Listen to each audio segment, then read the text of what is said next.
भगवान के नाम में वह शक्ति है जो हमें हर संकट से उबार सकती है, हमारे जीवन को सर्वोत्तम बना देती है। ओम श्री गणेशाय नमः। ओम नमः शिवाय। हर हर महादेव। आप सभी भक्तों को पौष मास की पूर्णमासी की हार्दिक शुभकामनाएं। आप सभी भक्तों का दिन शुभ और मंगलमय हो। ये भक्तजनों, अभी तक आपने स्कंद महापुराण की कथा में 2 खंडों का रसपान किया।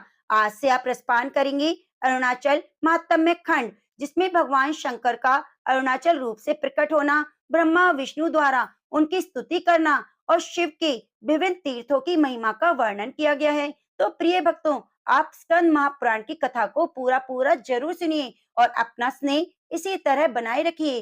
कथा सुनाने से पहले उन सभी भक्तों का बहुत धन्यवाद जो नित्य प्रति कथा को सुन रहे हैं और अपना आशीर्वाद हमें प्रदान करते हैं। आप सभी का एक एक कमेंट हमारे लिए बहुत ही योगदान देता है। तो कृपया आप सभी भक्तों से निवेदन है कि अपने जीवन की मंगल कामना करते हुए कमेंट जरूर किया करें। आज पौष मास की पूर्णिमा है, तो आप सभी भक्तों से निवेदन है कि हमारे चैनल पर पौष पूर्णिमा और सत्यनारायण भगवान की कथा को भी अपलोड कर दिया गया है।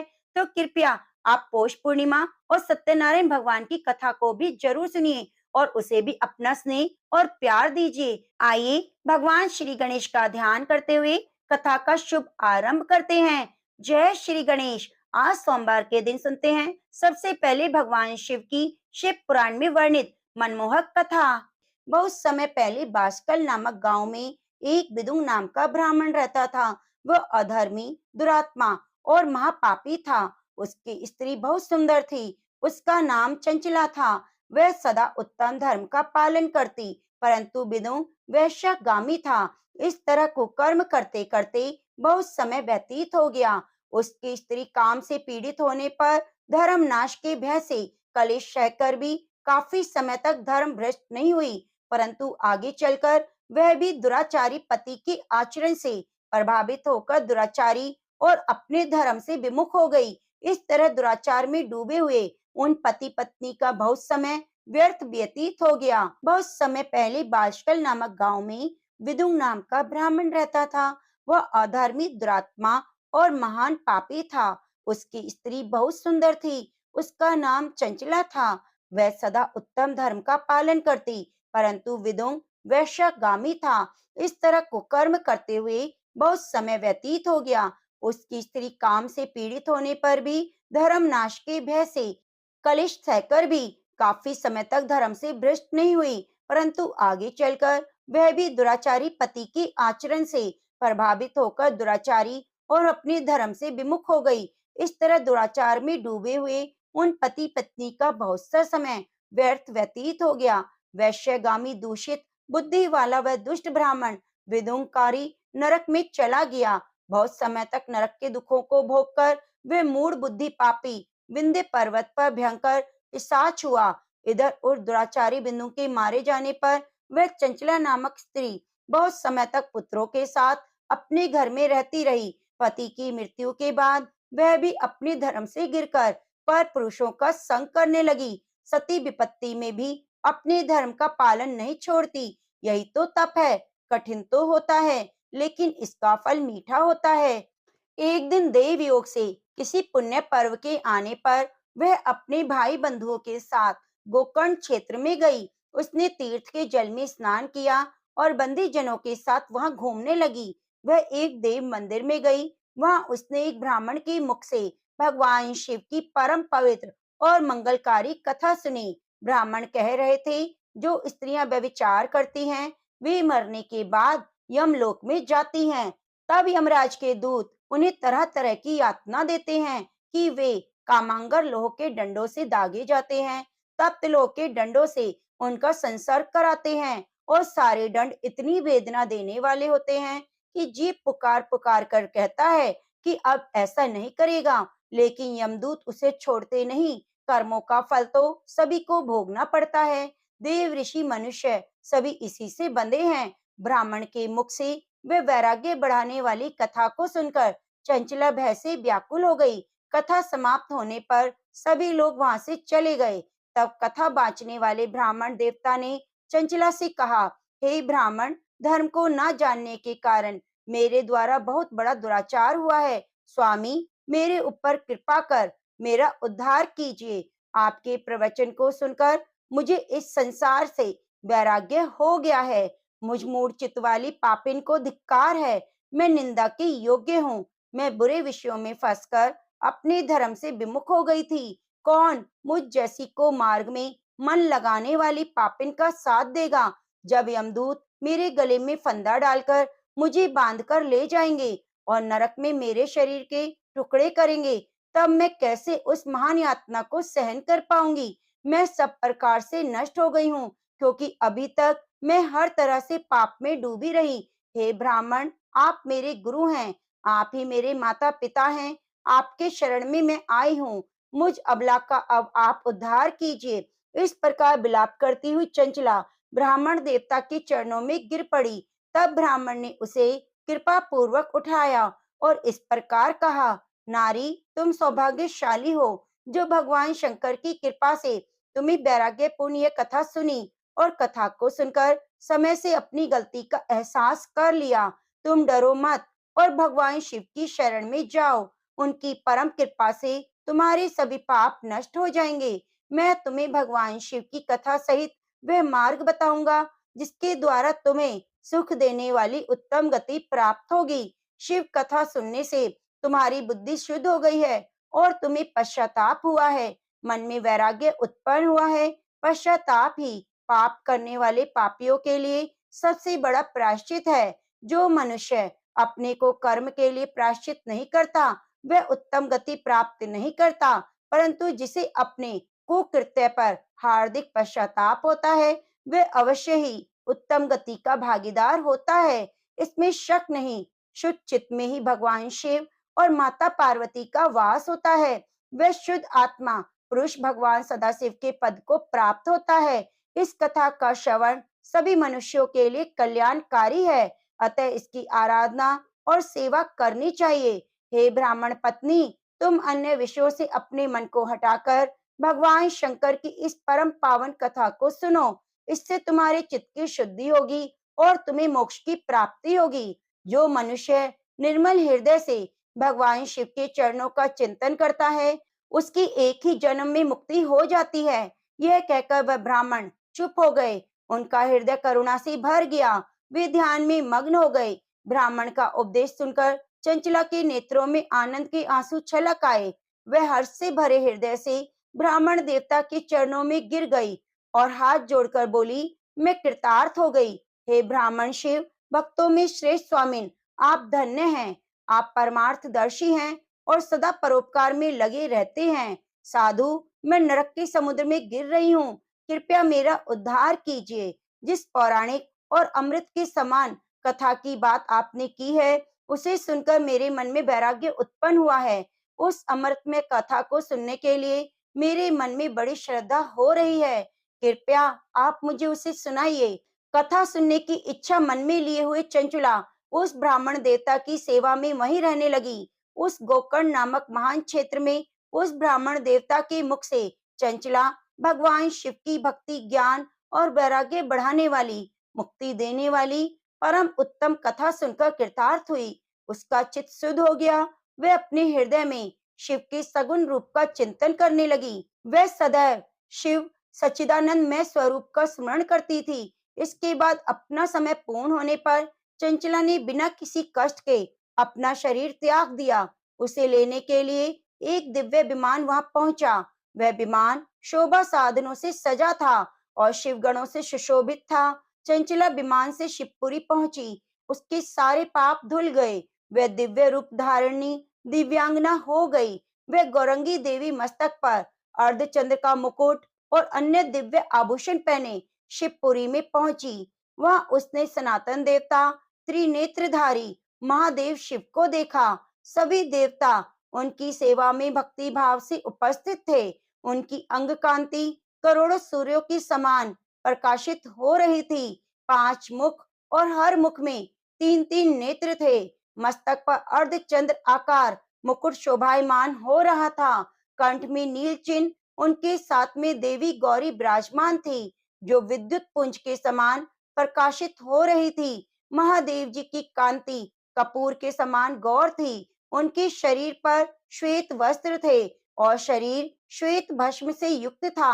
इस प्रकार भगवान शिव के परम उज्जवल रूप के दर्शन कर चंचला बहुत प्रसन्न हुई। उसने भगवान को बार बार प्रणाम किया और हाथ जोड़कर प्रेम, आनंद और संतोष से युक्त होकर विनीत भाव से खड़ी हो गई। उसके नेत्रों से आनंद के आंसुओं की धारा बहने लगी। भगवान शंकर और भगवती गौरी उमा ने करुणा के साथ सौम्य दृष्टि से देखकर चंचला को अपने पास बुलाया। गौरी उमा ने उसे प्रेम पूर्वक अपनी सखी बना लिया।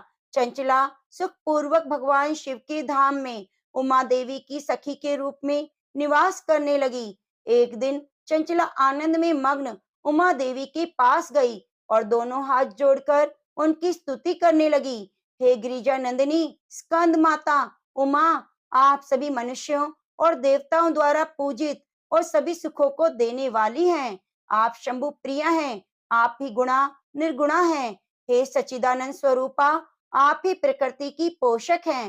हे माता, आप ही संसार की सृष्टि, पालन और संहार करने वाली हैं। इस प्रकार सद्गति प्राप्त चंचला देवी की स्तुति कर शांत हो गई। उसकी आंखों में प्रेम के आंसू उमड़ आए। तब शंकर प्रिया भक्त वत्सला उमा देवी ने बड़े प्रेम से चंचला को चुप कराते हुए कहा, सखी चंचला, मैं तुम्हारी इस स्तुति से प्रसन्न हूँ। बोलो, क्या वर मांगती हो? तब चंचला बोली, हे माँ, मेरे पति बिदुंग इस समय कहाँ हैं? उनकी स्थिति कैसी है? मुझे बताइए, कुछ उपाय कीजिए ताकि हम फिर से मिल सकें। हे महादेवी, मेरे पति एक शूद्र जाति वैश्या के प्रति आसक्त थे और पाप में डूबे रहते। गिरिजा बोली, बेटी, तुम्हारा पति बिदुंग पापी था, उसका अंत बड़ा भयानक हुआ। वैश्या का उपभोग करने के कारण वह मूर्ख नरक में अनेक वर्षों तक दुख भोग कर अवशेष पाप को भोगने के लिए विंध्य पर्वत पर पिशाच की योनि में रह रहा है। वह दुष्ट वही वायु पीकर रहता है और सब प्रकार के कष्ट सहता है। गौरी देवी की यह बात सुनकर चंचला अत्यंत दुखी हो गई। फिर मन को किसी तरह स्थिर कर दुखी हृदय से माँ गौरी से उसने एक बार फिर पूछा, हे महादेवी, मुझ पर कृपा कीजिए और मेरे पापी पति का अब उद्धार कीजिए। कृपया करके मुझे वह उपाय बताएं जिससे मेरे पति को उत्तम गति प्राप्त हो सके। गौरी देवी ने कहा, यदि तुम्हारा पति भगवान शिव की पुण्यमय कथा को सुने तो दुर्गति को पार करके उत्तम गति का भागी हो सकता है। अमृत के समान मधुर गौरी देवी के वचन सुनकर चंचला ने दोनों हाथ जोड़कर मस्तक झुकाकर उन्हें बारंबार प्रणाम किया और प्रार्थना की, मेरे पति को भगवान शिव की कथा सुनाने की व्यवस्था की जाए। ब्राह्मण पत्नी चंचला के बार बार प्रार्थना करने पर शिव प्रिया गौरी देवी ने भगवान शिव की महिमा का गान करने वाले गंधर्वराज तुमरू को बुलाकर कहा, तुमरू, तुम भगवान शिव में प्रीति रखते हो, तुम मेरे मन की सभी बातें जानकर मेरे कार्य को सिद्ध करते हो, तो मेरी इस सखी के साथ विंध्य पर्वत पर जाओ। वहाँ एक घोर और भयानक पिशाच रहता है। पूर्व जन्म में वह पिशाच वैश्यगामी हो गया था। वह स्नान संध्या आदि नित्य कर्म छोड़कर अपवित्र रहने लगा। क्रोध के कारण उसकी बुद्धि भ्रष्ट हो गई थी। दुर्जनों से उसकी मित्रता और सज्जनों से द्वेष बढ़ गया था। वह अस्त्र शस्त्र से हिंसा करता, लोगों को सताता, घरों में आग लगा देता, चांडाल से दोस्ती करता। वह रोज वैश्या के पास जाता, पत्नी को त्याग कर दुष्ट लोगों से दोस्ती कर उन्हीं के संपर्क में रहता था। वह मृत्यु तक दुराचार में फंसा रहा और मृत्यु के बाद उसे पापियों के भोग स्थान यमपुरी में ले गए। वहां घोर नरकों को सहकर वह इस समय विंध्य पर्वत पर पिशाच बनकर रह रहा है और पापों का फल भोग रहा है। तुम उसके सामने परम पुण्य पापों का नाश करने वाली भगवान शिव की कथा का प्रवचन करो। इस कथा को सुनने से उसका हृदय सभी पापों से मुक्त होकर शुद्ध हो जाएगा और वह प्रेत योनि से मुक्त हो जाएगा। दुर्गति मुक्त होने पर उस विदुंग नामक पिशाच को तुम विमान पर बिठाकर भगवान शिव के पास ले आना। माँ उमा का आदेश पाकर गंधर्वराज तुमरू प्रसन्नता पूर्वक अपने भाग्य की सराहना करते हुए चंचला को साथ लेकर विमान से पिशाच के निवास स्थान विंध्य पर्वत पर गया। वहां पहुंचकर उसने विशाल आकृति वाले पिशाच को देखा। उसका शरीर विशाल था, थोड़ी बड़ी थी, कभी हंसता, कभी रोता, कभी उछलता। महाबली तुमरू ने कथा बांचने के लिए स्थान तलाश कर मंडप की रचना करनी शुरू की।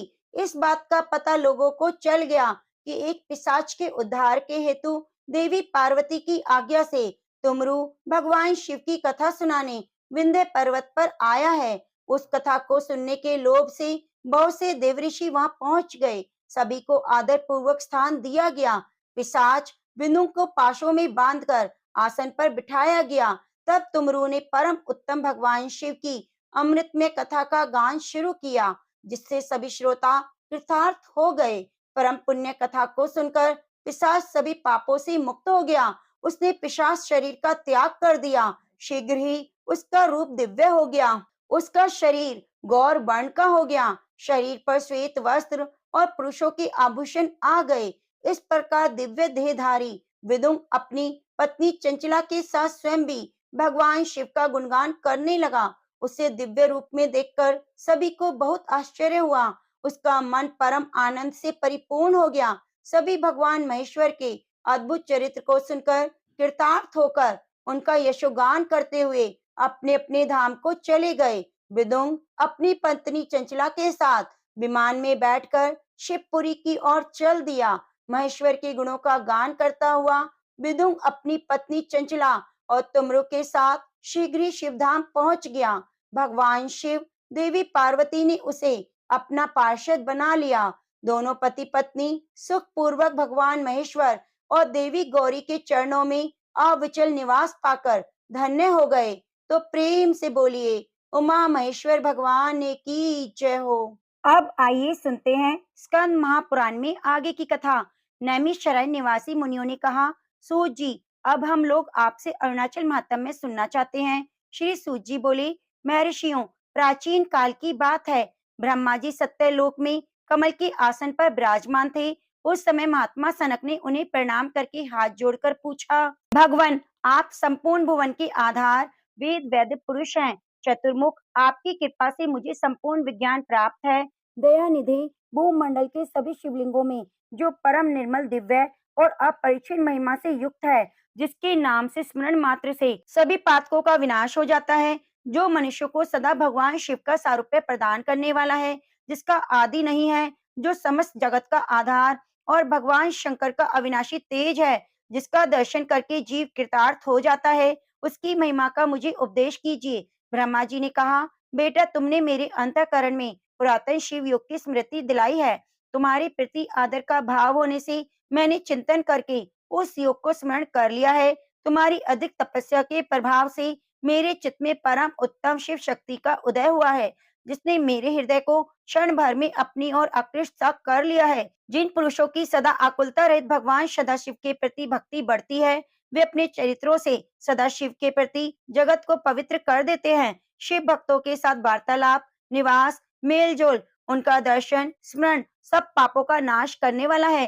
पूर्व काल में सबकी पाप राशि को दूर करने वाला, अविनाशी, करुणा से भरा हुआ और अद्भुत शैव तेज से जिस प्रकार प्रकट हुआ था, वह वृतांत सुनो। एक समय मेरे और भगवान विष्णु के समक्ष एक अग्नि में स्तंभ प्रकट हुआ, जो संपूर्ण लोकों को लांघकर ऊपर से नीचे तक फैला था और सब ओर से अग्नि के समान प्रज्वलित हो रहा था।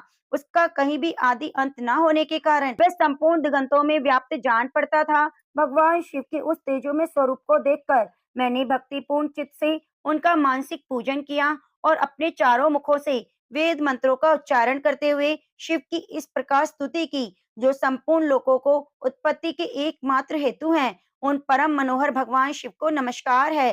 प्रभो, जिनसे सब कुछ प्रकाशित होता है, उन्हीं को आप सादर नमस्कार है। शंभो, आपका यह विश्वव्यापी तेज सब और प्रकाश फैला रहा है, किंतु जो लोग आपकी कृपा से वंचित हैं, वे इसका दर्शन नहीं कर पाते।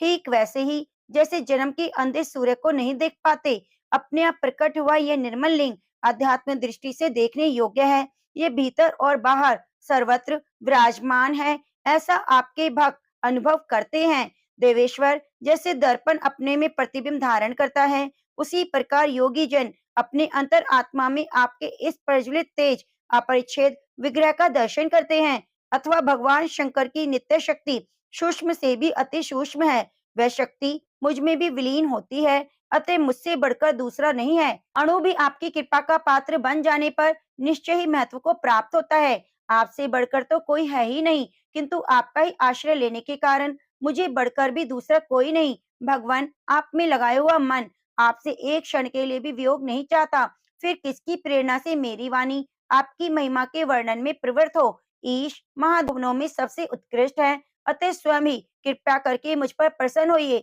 नाथ, आपके चरणों में पड़े हुए इस भक्त को अपेक्षित कार्यों में नियुक्त होने के लिए आज्ञा दीजिए। विनय पूर्वक ये निवेदन करके मैंने हाथ जोड़कर देव देवेश्वर भगवान को बारंबार प्रणाम किया और उन्हीं के समीप बैठ गया। उसके बाद नूतन जलधार के समान गंभीर ध्वनि वाले श्री विष्णु ने शंकर जी की महिमा के कीर्तन द्वारा अपनी विशुद्ध वाणी को और भी कृतार्थ करते हुए कहा, तीनों लोकों के अधीश्वर प्रभु गंगाधर जगन्नाथ विप्राक्ष चंद्रशेखर, आपकी जय हो। शंभो, आपकी दया असीम है, वह भक्त जनों पर सदा अकारण बढ़ती रहती है, जिससे उन भक्तों में स्वच्छ और पूर्ण ज्ञान का आधान प्राप्त होता है। प्राय संपूर्ण विद्याओं का पालन, समस्त ऐश्वर्यों का संग्रह भी आपकी कृपा से ही संभव है। आपको जानने में आप ही समर्थ हैं, अथवा जिसको आपका कृपा प्रसाद प्राप्त है वह समर्थ हो सकता है। क्या भ्रमर किसी कीट को आकृष्ट करके उसे अपने स्वरूप की प्राप्ति नहीं करा देता, उसी प्रकार आप भी अपने तुच्छ भक्त को अपनाकर अपने समान बना लेते हैं। देवता आपके अंश से उत्पन्न हुए हैं, इसलिए क्या वे प्रभावशाली नहीं है? क्या तपाए लोहे में जो अग्नि देवता स्थित हैं, उनमें जलाने की शक्ति नहीं होती? देव शंकर सर्वाधार, आप कृपया करके हमारे नेत्रों को आनंद प्रदान करने वाली अपनी दिव्य मूर्ति का दर्शन कराइए। सूत जी कहते हैं, इस प्रकार श्रद्धा और भक्ति के साथ प्रणाम और स्तुति करने वाले ब्रह्मा और भगवान विष्णु के ऊपर भगवान शंकर बहुत प्रसन्न हुए और तेजो में स्तंभ से गौर वर्ण नीलकंठ पुरुष रूप से प्रकट हुए। उनके मस्तक पर अर्धचंद्र का मुकुट सुशोभित था, हाथों में परशु, बाल मृग, अभय, विश्राम की मुद्राएं थी। वे ब्रह्मा और विष्णु से बोले, मुझ में चित्त लगाने वाले तुम दोनों की भक्ति से मैं बहुत संतुष्ट हूँ, मुझसे वर मांगो। भगवान शंकर के वचन से उन दोनों को बहुत प्रसन्नता हुई। उन्होंने हाथ जोड़कर अपना अपना पृथक प्रयोजन निवेदन किया। कभी प्राप्त न होने वाला त्रिभुवन विधाता भगवान शिव का वैदिक मंत्रों से स्तवन करते हुए इस प्रकार कहा, भगवान, आपके इस दिव्य रूप को हम नमस्कार करते हैं। आप सतत वर देने वाले ईश्वर हैं, तेजो में हैं, देवताओं में सबसे श्रेष्ठ महादेव हैं तथा योगियों के ध्यान करने योग्य निरंजन रूप हैं। देव, आपने अपने तेज से संपूर्ण आकाश का अंतराल परिपूर्ण कर रखा है। इससे क्षण भर में ऐसी स्थिति हो जाने की संभावना है जिससे ये पूछना पड़ेगा कि देवताओं का निवास स्थान कहाँ था। सभी देवलोग भस्म हो जाना चाहते हैं। सिद्ध, चारण, गंधर्व, देवता और महर्षि आपके तेज से संतप्त हो आकाश में न तो ठहर पाते हैं और न कहीं आने जाने के लिए मार्ग ही पाते हैं। आपके उग्र तेज से तपती हुई ये समूची पृथ्वी अब चराचर जगत को उत्पन्न करने में समर्थ न होगी। अतः समस्त संसार पर अनुग्रह करने के लिए आप इस तेज को समेटकर अरुणाचल नाम से लिंग में हो जाइए। जो मनुष्य आपके अरुणाचल नामक इस ज्योतिर्मय स्वरूप को भक्ति पूर्वक नमस्कार करेंगे, वे देवताओं से भी अधिक सम्मानित होंगे। अरुणाचल आपकी शरण लेकर सब लोग ऐश्वर्य, सौभाग्य, महत्व और काल पर भी विजय प्राप्त करेंगे। यह स्तुति सुनकर भगवान शंकर ने तथास्तु कहकर वैसा ही वर दिया। उस समय कमलाकांत भगवान विष्णु ने अरुणाचल पति शिव से प्रार्थना करते हुए पुनः कहा, करुणा निधान शंभु प्रभो महेश्वर, आपका प्राकट्य सभी लोगों के हित के लिए हुआ है। आपके इस परम अद्भुत स्वरूप की उपासना थोड़े पुण्य वाले लोगों को सुलभ नहीं। मैंने और ब्रह्मा जी ने वेदोक्त स्तोत्र द्वारा आपका स्तवन किया। जो मनुष्य आपका पूजन करेंगे वे निष्पाप और कृतार्थ होंगे। जो लोग नाना प्रकार के उपहारों और पूजन सामग्रियों द्वारा आपकी पूजा करेंगे वे अवश्य चक्रवर्ती राजा हों, सब पापों से तत्काल मुक्त होकर शुद्ध चित्त हो जाएं। आपके समीप आए हुए सब मनुष्यों को अहमता और ममता का परित्याग करके निरंतर आपके चरण कमलों का ध्यान करना चाहिए। तब भगवान चंद्रशेखर ने ऐसा ही होगा यह कहकर भगवान विष्णु को वरदान दिया और अरुणाचल रूप से स्थावर लिंग हो गए।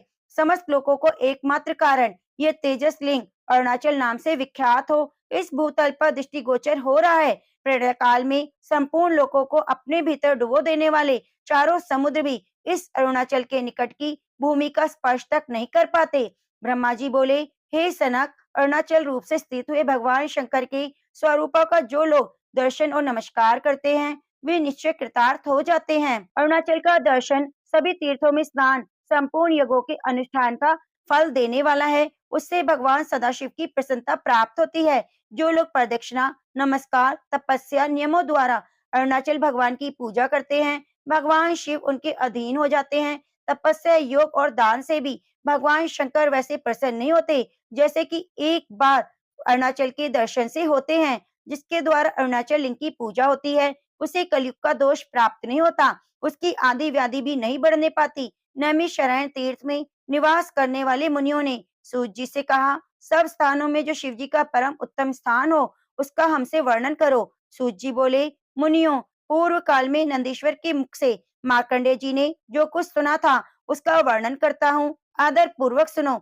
मार्कंडेय जी बोले, नंदीश्वर, इस त्रिलोकी में समस्त आगमों, पुराणों और वेदों में भी कोई ऐसी बात नहीं जो आपको विदित न हो। आपने पहले यह बताया कि भूमि पर मनुष्यों को लौकिक सुख, स्वर्ग भोग और केवल तीनों की प्राप्ति होगी। इनमें से प्रथम दो वस्तुएं पुण्य क्षीण होने पर प्राय नष्ट हो जाती हैं, परंतु तृतीय वस्तु का नाश नहीं होता। उसकी सिद्धि आपने बुद्धि और ज्ञान के द्वारा बतलाई है, किंतु समस्त देहधारियों को विशुद्ध ज्ञान दुर्लभ है। वह ज्ञान किसी किसी क्षेत्र में शास्त्र आदि पढ़े बिना ही केवल शिव के पूजन मात्र से सिद्ध हो जाता है। अतः जिस स्थान के माध्यम से समस्त शरीरधारियों को नियम पूर्वक शुद्ध ज्ञान की प्राप्ति हो जाए, वह मुझसे वर्णन कीजिए। यूं कहकर मार्कंडेय जी ने अनन्य मुनिंद्रों और महात्माओं के साथ शिलाद पुत्र नंदीश्वर के चरणाविंदों में सब शास्त्रों की प्राप्ति के लिए नमस्कार किया। तब नंदकेश्वर ने कहा, मुने, तुमने जिनके विषय में पूछा है, वे शिव प्रधान तीर्थ स्थान इस भूतल पर अवश्य हैं। भगवान शंकर ने सभी चराचर जीवों का कल्याण करने के लिए वैसे दिव्य स्थानों को प्रकट किया है। देहधारियों को अपने कर्मों के अनुसार भिन्न भिन्न योनियों में जन्म होता है। आपने उन्हीं के महान हित के लिए शिव प्रधान तीर्थों को सुनने की इच्छा प्रकट की है। अन्यथा करोड़ों कल्पों में भी उन देहधारियों के जन्म मरण रूप संसार की निवृत्ति नहीं हो सकती। थोड़े कर्म और अधूरे ज्ञान से जन्म मरण की परंपरा नहीं शांत होती। जैसे रहट में लगे हुए घड़े बार बार डूबते ऊपर आते हैं, उसी प्रकार देहधारियों का आवागमन होता है। विशुद्ध ज्ञान के सिवा अन्य किसी उपाय से देहधारी जीव गर्भवास के कष्ट और सांसारिक शोकों से विरक्त होकर शांति लाभ प्राप्त करते हैं। वाराणसी क्षेत्र 5 कोस तक परम पावन बताया गया है, जहाँ अभिमुख नामक महादेव जी विशालाक्षी देवी के द्वारा पूजित होते हैं। वही कपाल मोचन तीर्थ है, वही काल भैरव भी निवास करते हैं। मुने, उस काशीपुरी में मरे हुए मनुष्यों को शिव स्वरूप की प्राप्ति होती है। गया और प्रयाग भी सब सिद्धियों को देने वाले तीर्थ कहे गए हैं। वह पिंडदान करने से पितर बहुत संतुष्ट होते हैं। मुने, तुमने केदार तीर्थ का नाम सुना होगा, जहाँ भगवान शंकर इस समय भी महेश रूप धारण करके रहते हैं और मनुष्यों का कल्याण करते हैं। भद्र का आश्रम तीर्थ सब मनुष्यों को सिद्धि प्रदान करने वाला है।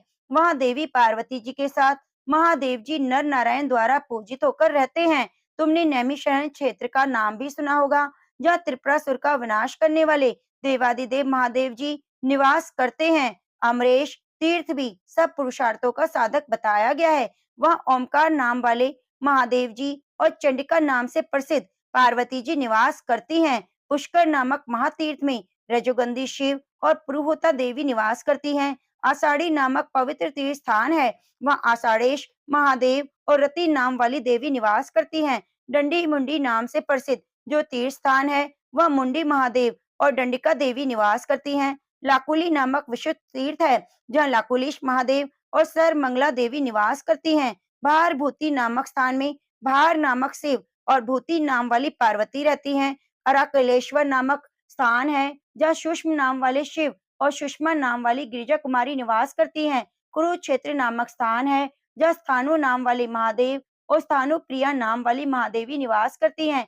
कनखल नामक उत्तम तीर्थ स्थान है, जहाँ भगवान शिव उग्र नाम से और गिरिजा नंदिनी उमा नाम से निवास करती हैं। मार्कंडेय जी तालक नाम वाले तीर्थ में स्वयंभू महादेव स्वयंभुवी महादेवी रहती हैं। अट्टाहस नामक महातीर्थ है, जहाँ सूर्यदेव ने भगवान शंकर की पूजा करके अपने मनोरथ पूर्ण किए। वेद वेताओं में श्रेष्ठ मार्कंडेय कृतवास क्षेत्र, जहाँ का निवास महादेव जी के लिए कैलाश की अपेक्षा अधिक प्रिय है। श्री शैल पर भगवान महेश्वर ब्रह्म अंबिका देवी के साथ मल्लिकार्जुन नाम से निवास करते हैं। ब्रह्मा जी ने सृष्टि कार्य की सिद्धि के लिए इनका पूजन किया। स्वर्ण मुखरी नदी के तट पर भगवान शंकर कालहस्ती नाम से प्रसिद्ध हैं। उनके साथ ब्रह्म मुखरालका नाम वाली अंबिका देवी रहती हैं। भगवान व्यास ने वहां अंबिका सहित भगवान शिव की आराधना की थी।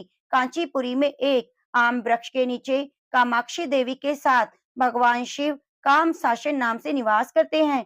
व्याघ्रपुर नाम से प्रसिद्ध एक तीर्थ है, जहाँ तिल्लीबन्नी के भीतर नृत्य करते हुए भगवान नटराज की महर्षि पतंजलि उपासना करते हैं। सेतु बंध नामक तीर्थ है, जहाँ भगवान श्री राम जी ने सभी पापों का नाश करने वाले रामेश्वर नाम से स्थापना की। गज प्रभा नामक एक तीर्थ स्थान है, जहाँ भगवान वृषभध्वज संपूर्ण जगत की रक्षा के लिए अश्वत्थ वृक्ष के नीचे विराजमान है। वृद्धाचल क्षेत्र में मणिमुक्ता नदी के तट पर महादेव जी निवास करते हैं। यह बात तो तुमने सुनी। मध्य अर्चन नामक उत्तम स्थान का नाम भी तुमने सुना, जहाँ मनोवांछित वर देने वाले भगवान शंकर गौरी देवी के साथ निवास करते हैं। भगवान सोमनाथ जहाँ निवास करते हैं, उसे सोम तीर्थ कहा जाता है, जहाँ शरीर त्याग करने वाले पुरुषों को पुनः संसार बंधन की प्राप्ति नहीं होती। सिद्ध बट नामक क्षेत्र की चर्चा भी तुम्हारे सुनने में आई होगी, जहाँ सिद्ध पुरुष उत्तम ज्योतिर्लिंग की पूजा करते हैं। कमलालय नामक क्षेत्र का तुम्हारे कानों में अवश्य पड़ा होगा, जहाँ वाल्मीकेश्वर की पूजा करने से लक्ष्मी देवी ने अद्भुत ज्ञान प्राप्त किया था।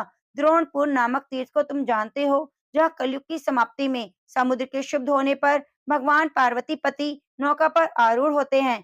ब्रह्मपुत्र क्षेत्र का भी तुम्हारे सुनने में आया होगा, जहाँ ब्रह्मा जी ने पुष्करणी के तट पर महादेव जी की स्थापना की। तुम कोटिक नामक क्षेत्र को जानते हो, जहाँ भगवान चंद्रशेखर भली भांति ध्यान करने वाले पुरुषों के करोड़ों पापों का संहार करते हैं। गोकर्ण क्षेत्र का नाम तुम्हारे कान में पड़ा होगा, जिसके समीप शिव की आराधना अभिलाषा रखने वाले परशुराम जी स्वर्ग लोक का सुख भी नहीं चाहते। त्रिपुरांतक क्षेत्र का नाम तुम्हें बताया, जहाँ तीनों नेत्रों वाले भगवान शिव अपना दर्शन करने वाले पुरुषों के नरक का भय निवारण करते हैं। कालंजर क्षेत्र है, जहाँ निवास करने वाले भगवान नीलकंठ भक्तों के भयंकर संसार रोग का निवारण करते हैं। प्रियाल वन सिद्ध एक क्षेत्र है, जहाँ भगवान अंबिकापति ने दूध की इच्छा रखने वाले उपमन्यु को दूध का समुद्री दे डाला। प्रभास क्षेत्र का परिचय भी तुम्हें दिया गया, जहाँ भगवान चंद्रशेखर ने श्री कृष्ण और बलभद्र से पूजित होकर अक्षय फल प्रदान किया। वेद अरण्य तीर्थ को जानते हो, जहाँ प्रजापति दक्ष ने मोक्ष के लिए भगवान शंकर की प्रार्थना की। हेमकूट का नाम तुमने सुना होगा, जो भगवान त्रिलोचन का स्थान है, जहाँ तपस्या करने वाले पुरुषों का पुनर्जन्म नहीं होता। वेणुवन नामक क्षेत्र सब पापों का नाश करने वाला है, जहाँ वंशलता के गर्भ से मुक्ति मणि भगवान शिव प्रकट हुए। अंधकासुर के शत्रु भगवान शिव का जालंधर नामक स्थान तुमने सुना होगा, जहाँ तपस्या करके जालंधर ने शिव गणों का आधिपत्य प्राप्त किया। ज्वालामुख नामक स्थान को तुम जानते हो, जिसे तुमने सुना होगा, जहाँ भक्तों ने संपत्ति के लिए भगवान त्रिलोचन का पूजन किया। गंधमादन क्षेत्र तुम्हारे सुनने में आया, जहाँ भगवान मृत्युंजय की पूजा करके मनुष्य निश्चय ही सुख प्राप्त करता है। मैंने शिव के गोपर्वत नामक स्थान का परिचय दिया, जहाँ उपासना करके पाणिनि व्याकरणों में अग्रण्य हो गए। वीर कोष्ठ नामक क्षेत्र को तुम जानते हो, जहाँ तपस्या करके महर्षि वाल्मीकि ने कवियों में प्रधानता प्राप्त की। महातीर्थ को तुम जानते हो, जहाँ भगवान शंकर ने ब्रह्मा आदि देवताओं को पढ़ाया। मयूरपुर नामक महेश्वर तीर्थ है, जहाँ तपस्या करके इंद्र ने वज्र प्राप्त किया। वेगवती नदी के तट पर श्री समुद्र नामक क्षेत्र है। कलयुग में भी देवादिदेव महादेव जी शोभा पाते हैं। भगवान शंकर के कुंभकोण नामक स्थान को तुम जानते हो, जहाँ माघ मास में साक्षात गंगा भी अपने पाप की शांति के लिए निवास करती है। गोदावरी नदी के तट पर त्र्यंबक नामक स्थान है, जहाँ कार्तिकेय जी ने तारकासुर को मारने वाली शक्ति प्राप्त की। श्री पाटल में व्याघ्रपुर नामक स्थान है, जहाँ त्रिशंकु मुनि ने जाति शुद्धि के लिए गंगाधर शिव का पूजन किया। कदमपुरी नामक क्षेत्र तुम्हें याद होगा, जहाँ महादेव जी तुम्हारे लिए त्रिशूल से काल पर आघात किया। नासिक क्षेत्र भगवान शिव पार्वती देवी के साथ निवास करते हैं। कानन नाम से जो प्रसिद्ध क्षेत्र है, उसमें भगवान शिव ने मित्र और वरुण देवताओं को वरदान दिया। पाताल में हटकेश्वर क्षेत्र है, जहाँ विरोचन कुमार बलि अपने अभिलक्षित पद की प्राप्ति के लिए महादेव की पूजा करते हैं। भगवान के प्रिय निवास कैलाश को तुम जानते हो, जहाँ यक्षराज कुबेर भक्ति भाव से भगवान की पूजा करते हैं। शिव के ये सभी स्थान तुम्हें बताए, अब तुम और क्या सुनना चाहते हो, तो प्रेम से बोलिए हर हर महादेव। प्रिय भक्तजनों, कल के अध्याय में आप सुनेंगे अरुणाचल क्षेत्र की महिमा, सभी पापों अरुणाचल क्षेत्र की महिमा, विभिन्न पापों के फलों का वर्णन, अरुणाचल भगवान की पूजा, शिव जी के द्वारा सृष्टि का प्रादुर्भाव और विष्णु जी के द्वारा शंकर की स्तुति। तो प्रिय भक्तजनों, कथा को सुनने के लिए आप चैनल को सब्सक्राइब कर लीजिए। अब आइए सुनते हैं उन सभी भक्तों के नाम जो कथा को नित्य प्रति सुन रहे हैं और स्कंद महापुराण जैसी पवित्र कथा का पूर्ण फल प्राप्त कर रहे हैं। भगवान उनकी मनोकामनाएं पूरी करे। मीना योगेंद्र कुमार, दीक्षा दक्ष सारस्वत जी, सरोज गुप्ता जी झांसी से, रुक्मणी शर्मा जी अंबाला से, एक श्रोता है नारोबी से, पूजा जितेंद्र यादव जी, अमर सिंह चौहान जी अरनौत से, नंदलाल सचदेवा जी गुरुग्राम से, पूनम मलिक जी जिंद शुगर मिल से, पूर्णिमा पेंडरिया जी असनारा से, किरण चोपड़ा जी बुरारी से, कंचन देवी जी दिल्ली से, संगीता तिवारी जी देवरिया, दीपक कुमार जी भिवाड़ी राजस्थान से, मधुलिका अर्पित जी, सुरेंद्र जी भीलवाड़ा राजस्थान से, ममता प्रदीप वाशने जी गांधीनगर से, अलीगढ़ से, कुसुम राधिका मोहल दिल्ली जगतपुरी से, पवन सिंह चौहान जी बांदा चित्रकूट से, नंदा पुजारी ब्रह्मपुरी महाराष्ट्र से, मीनाक्षी जी वारिसवाल रोहतक हरियाणा से। आप सभी भक्तों का बहुत धन्यवाद। आप इसी तरह से अपना प्यार बनाए रखिए और चैनल पर प्रसारित पूर्णिमा की और सत्यनारायण भगवान की कथा को भी सुनिए। और कल से आप सुनेंगे एक नई सीरीज जिसमें माघ मास मातम्य की कथा को सुनाया जाएगा और साथ ही भगवत गीता का भी रसपान कराया जाएगा। तो प्रिय भक्तों, आप उस कथा को भी जरूर सुनिएगा। इस तरह से माघ मास में आप स्कंद महापुराण की कथा और भगवत गीता का पूर्ण फल प्राप्त करेंगे। तो आप कथा को जरूर